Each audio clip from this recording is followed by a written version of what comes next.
Hi and welcome back to Bewitching Butterfly Tarot. Today we'll go through the Arthurian Tarot by Caitlin and John Matthews, illustrated by Miranda Gray. As you can see, this is based on British mythology of King Arthur. So here's the side of the box. Here's the back. Contains 78 card tarot deck, 160 pages handbook and your own tarot journal. The Arthurian Tarot represents the ultimate in tarot design, steeped in history, legend and the traditions of Arthurian Britain. The 78 beautifully designed tarot cards represent all the beauty of King Arthur's realm. The handbook clearly explains the divinatory and archetypal meanings of the cards, methods for reading and using the tarot. You can keep a special record of all your tarot spreads in your own blank journal. Just quickly, that's the bottom and that's the side, which contains the cards, book and journal.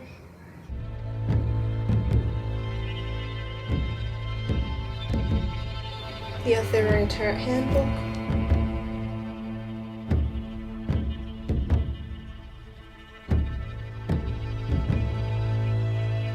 In this companion handbook to the Arthurian Tarot deck, Caitlin and John Matthews explore the divinatory and archetypal meanings of each of the cards, the suits of sword, spear, grail and stone, corresponding to the four elements of Western historic tradition as well as the four seasons, empower the reader through the sacred quest for the Hallows. The book gives methods for readings and instructions on how to use the tarot as well as many new spreads, including Merlin's Mirror and Excalibur spreads, with sample readings to show their practical significance.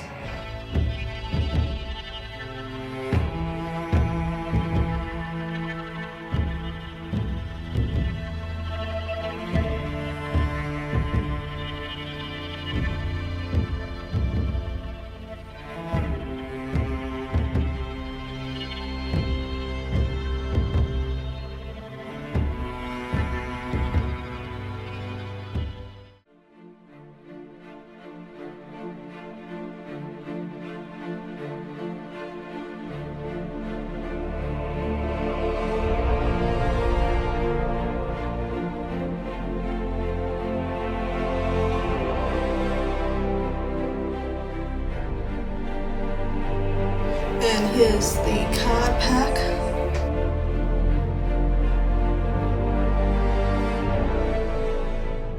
So here's the backs of the cards. It's very beautiful, very colourful. We'll do a quick flip through.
Okay, so now I'll give you my thoughts and opinions on this handbook. So this is the 2002 edition of this deck. Originally it did come out in 1990, first published by Thorson's in 1995. Yeah, this is actually quite detailed, this little book. It tells you all about King Arthur and his journey. It tells you how she's replaced the names of the cards with the, Hello Quest. So, as you can see here, the Fool is the Seeker, the Magician is Merlin, the High Priestess is the Lady of the Lake, Empress, that one, Emperor Arthur, Hierophant, Taliesin, the Lovers, the White Hart, the Chariot, Freedom, and yeah, it just shows you all of them. Yep, so it goes into full-on information about symbolism.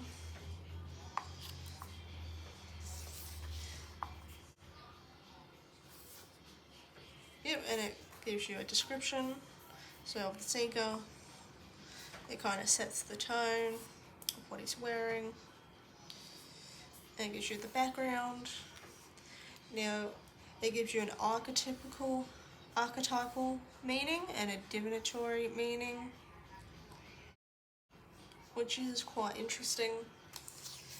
So this is definitely a very cool, interesting deck, especially if you do have time to read through all the information in there. So as you can see, there's very short descriptions at the back. It shows you a few spreads, but yeah, it gives you some information about the authors. Yeah, so this is a book with a lot of information, and it's very easy to understand for those who are not quite familiar with this legend or with tarot in general. Hey, so here's some of my quick thoughts and opinions about this deck.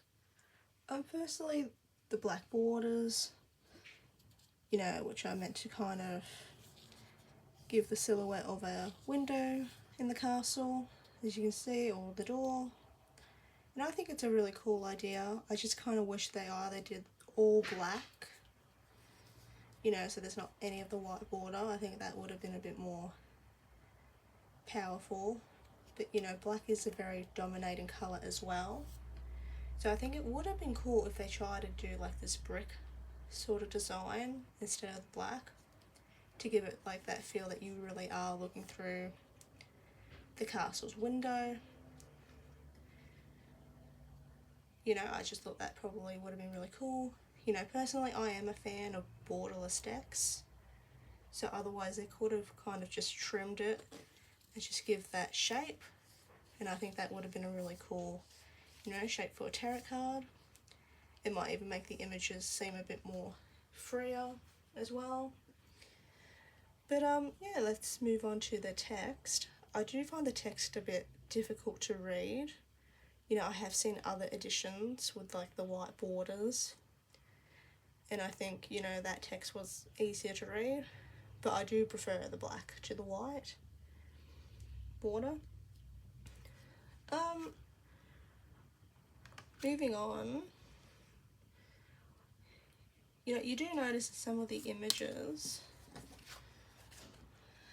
where, there's parts of the illustration that does pop around the border or pop out into the border. I think that's very cool. It does make the image seem a bit more free and less trapped within those borders. I do kind of wish they did that throughout the cards, because it does kind of give that 3D effect as well, and I think that would have just been so awesome. I think another interesting thing about this deck is that when it's like the Two of Swords, this is the only deck where it's like there's two swords, there's actually two swords in the deck. But look, for this one, for example, this is the Eight of Swords. There's only one sword, and just without the words, I wouldn't be able to tell what this image is meant to be, or what card it's meant to, represent. But yeah, that's just a personal thing. I don't know if adding, the number of swords, like 6 swords, would have detracted from that. But, there's still very pretty illustrations, nevertheless. That's a very beautiful one with all the animals. It's nice and, subtle. It's nice and, earthy sort of colours. It's not very saturated, which is very beautiful. This is a very beautiful deck all around. The artist did put a lot of thought into these pictures. In the book they go into detail about the symbolism. I would recommend this deck because it's just something a bit different too. It's very cool, it's very creative. I have enjoyed using this deck. I do like the cover art on the box, which is over here. It does give that vibe, being from like King Arthur's sort of time period.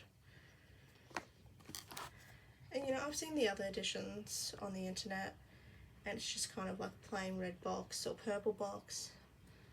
I just think this is really cool. It gives it a lot of character.